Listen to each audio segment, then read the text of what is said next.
আগামী নির্বাচনে আপনি কোন দলকে ক্ষমতায় দেখতে চান, বিএনপি নাকি জামাত? জামাত জামাত দেখতে চাই, জামাত দেখতে চাই ভাই। জামাতকে আপনি কেন দেখতে চান? জি, জামাতকে কেন দেখতে চান ক্ষমতায়?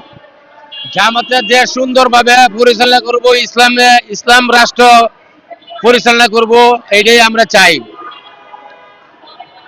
এই কামনায় আমরা চাই যে দেশটা সুন্দর মতো চলুক, ইসলাম রাষ্ট্র কায়েমি হোক, আমাদের মা বোনেরা ভালো করে পর্দাশীল ভাবে চলুক, এটাই আমরা চাই। বিএনপি কে ক্ষমতায় দেখতে চান না? না, এই বিএনপি কে মতো দিতে চাই না। কেন? যে কেন বিএনপি কে ক্ষমতায় দেখতে চান না, বিষয়টা যদি বলতেন। বিষয়টা হইল, বিএনপি তো আমরা দেখলাম, এখন জামাত ইসলাম আসুক, জামাত ইসলাম দেড় চালাক, আওয়ামী লীগকে দেখলাম, ডিএমকে দেখলাম, এখন জামাত ইসলাম দেশ শাসন করুক। 5 বছর পরে যে হ্যাঁ যদি না চালাইতে পারে, জনগণের কাছে ভালো না দেখতে পারে, আবার জামাত ইসলাম বাদ দিয়ে অন্য দল আসবো, এটাই তো আমরা চাই।